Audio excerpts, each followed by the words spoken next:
గొంతులో మంటకి ఇంటిలోనే ఒక చిన్న చిట్కా చెప్తాను, వాడొచ్చు మీరు.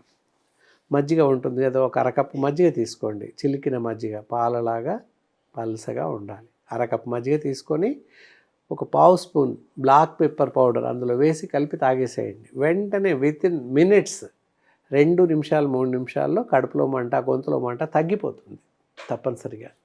అలా 1-2 పూటలు తీసుకోండి, తగ్గిపోతుంది. ఈ రోజుల్లో మనం జీవిస్తున్నటువంటి జీవనశైలి అవ్వచ్చు, ఈ అన్నిటి కారణాల వల్ల చాలామందికి ఎసిడిటీస్, గ్యాస్ ట్రబుల్స్ ఇలాంటి సమస్యలు ఉత్పన్నమవుతున్నాయి. మరి గ్యాస్ ట్రబుల్ అంటే ఏంటి, అసలు ఎందువల్ల వస్తుంది, రావడానికి గల కారణాలు ఏంటి, రాకుండా ఉండడానికి ఎలాంటి జాగ్రత్తలు తీసుకోవాలి, ఎలాంటి ఆహారం తీసుకోవాలి, ఎలాంటి ఆహారం తీసుకోకూడదు, వీటన్నింటికి సంబంధించినటువంటి పూర్తి వివరాలని ఈ కార్యక్రమం ద్వారా తెలుసుకుందాం. ఇప్పుడు ఉండేటటువంటి ఆహారపు అలవాట్లు, నిద్ర, ఆహారం ముఖ్యం. ఇక్కడ నిద్ర లోపించడం, ఆహారం లోపించడం, వీటి వల్ల కూడా గ్యాస్ ట్రబుల్స్, యాసిడిటీస్ ఏర్పడుతున్నాయి. సమయాలు లేకుండా భోజనం చేయడం, ఇది కూడా కారణమవుతుంది. ఫస్ట్ కారణాలు చూసినట్లయితే అసంబద్ధమైనటువంటి ఆహారం తీసుకోవడం, సమయాలు పాటించకుండా ఆహారం తీసుకోవడం, అసలే భోజనం చేయకపోవడం, ఇవన్నీ కూడా కారణాలు అవుతున్నాయి. అలాగే నిద్ర కూడా ప్రధాన కారణం. ఏ మధ్యరాత్రి పడుకోవడం, ఉదయం ఎప్పుడో 12 గంటలకు లేవడం, ఇది కూడా ఈ గ్యాస్ ట్రబుల్స్, యాసిడిటీస్ పెరగడానికి దారితీస్తుందని చెప్పాలి. మరి ఏ విధంగా ఆహారం తీసుకోవాలి చూస్తే, ఉదయం 8 నుండి 10 గంటల లోపు అల్పాహారం, బ్రేక్ఫాస్ట్ అలాంటివి చేసేయాలి. మధ్యాహ్నం 12 నుంచి 2 గంటల మధ్యకాలంలో మధ్యాహ్న భోజనం ముగించాలి. అలాగే ఈవినింగ్, సాయంత్రం 4 o'clockకి స్నాక్స్, బిస్కెట్స్ కానీ, టీ కానీ, పళ్ళు కానీ తీసుకోండి. అలాగే దాంతోపాటుగా రాత్రి వేళల్లో 8 నుంచి 9 గంటల లోపు భోజనం ముగించాలి. భోజనం ముగించాక 1 గంట విరామం తర్వాత పడుకోవాలి. తప్పనిసరిగా 10 గంటలకు నిద్రించాల్సిన అవసరం ఉంటుంది. ఇలా చేస్తే కొంతవరకు గ్యాస్ ట్రబుల్స్ రాకుండా కాపాడుకోవచ్చు, గ్యాస్ ప్రాబ్లం రాకుండా కాపాడుకోవచ్చు. ఎస్, మరి వస్తే ఎలాంటి పరిస్థితి ఉంటుంది, లక్షణాలు ఏ విధంగా ఉంటాయి? చాలామంది 20 మందిలో 19 మంది గ్యాస్ ట్రబుల్ ఉంది మాకని చెప్పేసి అపోహపడుతుంటారు. వాస్తవానికి గ్యాస్ ట్రబుల్ ఉండదు. 18 మందికి ఇద్దరికి మాత్రమే గ్యాస్ ట్రబుల్ ఉంటుంది ప్రతి 20 మందిలో. అందరూ ఉంది అని చెప్పేసి అనుకుంటారు, వాళ్ళకి వాళ్ళు అపోహపడుతుంటారు, కానీ ఉండదు. అలా ఉంది అని చెప్పేసి గ్యాస్కి తగ్గించేటటువంటి మాత్రలు వెళ్ళి తెచ్చి వేసేసుకుంటారు, వాళ్ళుగా తీసుకొచ్చుకొని వేసుకుంటారు. ఈను తాగడం, లేకపోతే ఇంకేదో యాంటీయాసిడ్ ట్యాబ్లెట్స్ వేసుకోవడం, ఏవో అలా డైజిన్ అలాంటి ట్యాబ్లెట్స్ వాళ్ళుగానే తీసుకొచ్చి వేసేసుకుంటారు. అలా ఎంత మాత్రం చేయకూడదు. అలాంటి మాత్రలు వేసుకోవడం వల్ల ఎముకలు పూర్తిగా బలహీనంగా తయారవుతుంటాయి, కండరాలు కూడా చాలా వీక్గా తయారవుతుంటాయి. ఈ మధ్య వింటున్నాం మస్కులర్ టిష్యూస్ డ్యామరేజెస్ అని చెప్పి, క్రాంప్స్ అని చెప్పేసి వింటున్నాం. ఇవన్నీ కూడా అసంబద్ధమైనటువంటి ఔషధాలు మీరుగా కొనుక్కొని వేసుకోవడం వల్ల జబ్బులు కూడా కొనుక్కొచ్చుకుంటున్నారు తెలియకుండా. ఇక లక్షణాలు గమనించాల్సిన అవసరం ఉంటుంది. ఏ విధంగా ఉంటాయి? కడుపు ఉబ్బరంగా టైట్గా ఉంటుంది, కడుపులో మంటగా ఉంటుంది, పుల్లని త్రేన్పులు వస్తుంటాయి గొంతులోకి, లేదా తీసుకున్న ఆహారం కానీ నీళ్ళు కానీ గొంతులోకి వస్తుంటాయి.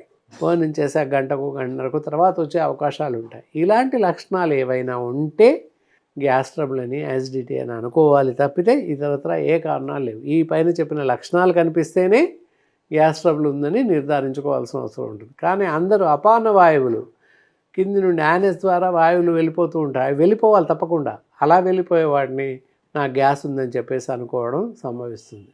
అపాన వాయువులు, విషవాయువులు వెళ్ళిపోకుండా ఉంటే అదొక రకమైన జబ్బు వస్తుంది. కాబట్టి అలా వెళ్ళిపోవాలి. అలా వెళ్ళిపోయిన వాటిని పట్టుకుని గ్యాస్ ట్రబుల్ నాకు ఉంది అని చెప్పేసి అందరూ అనుకుంటున్నారు. అది ఎంత మాత్రం వాస్తవం లేదు. పైన చెప్పిన లక్షణాలు కరెక్ట్గా ఉన్నట్లయితే అప్పుడు గ్యాస్ ట్రబుల్ కానీ, యాసిడిటీ కానీ ఉంది అని చెప్పి అనుకోవడానికి వీలుంది.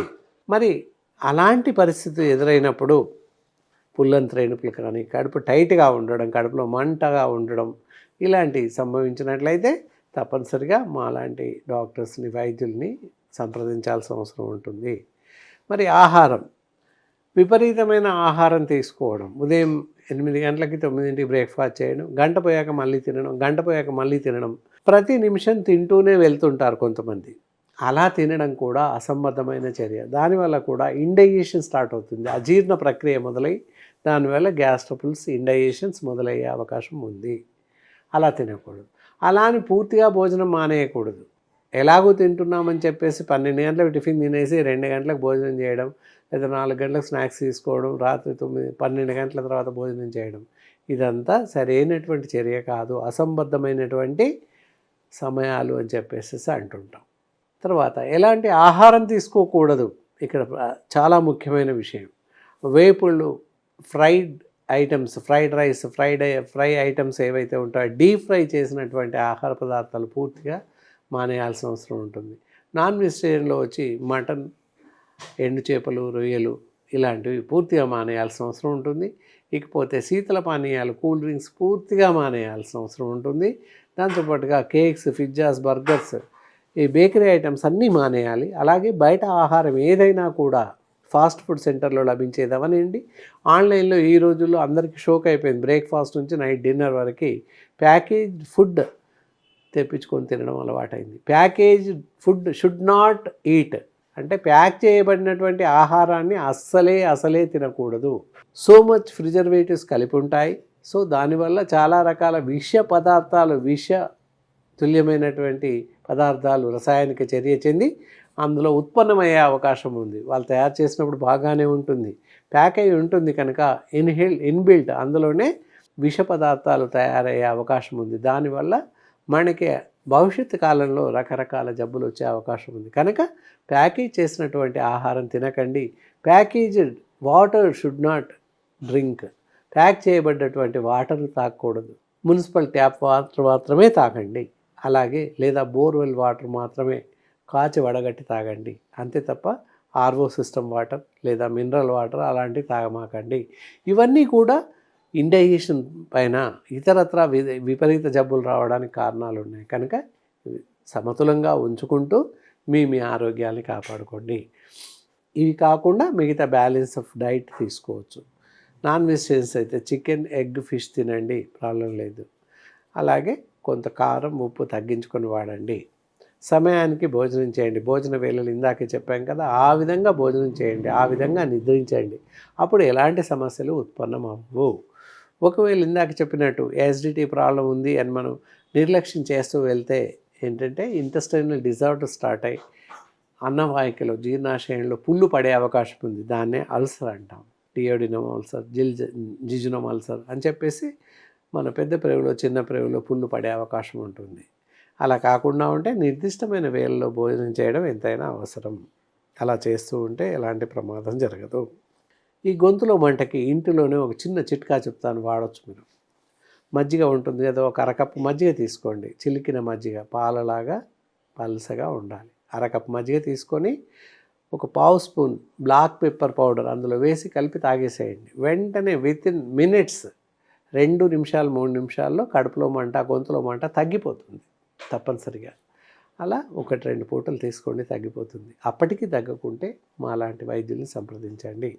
ఇక గ్యాస్ ట్రబుల్స్, కడుపు ఉబ్బరంగా ఉండడం, టైట్గా ఉండడం ఇలాంటివి సంభవించినప్పుడు పెసరపప్పు ఉంటుంది కదా, ఒక 2 స్పూన్ ఒక అరకప్పు పప్పు తీసుకొని ఒక 4-5 గ్లాసుల నీళ్లు పోసి బాగా ఉడికించండి, లిక్విడ్ లాగా తయారు చేయండి.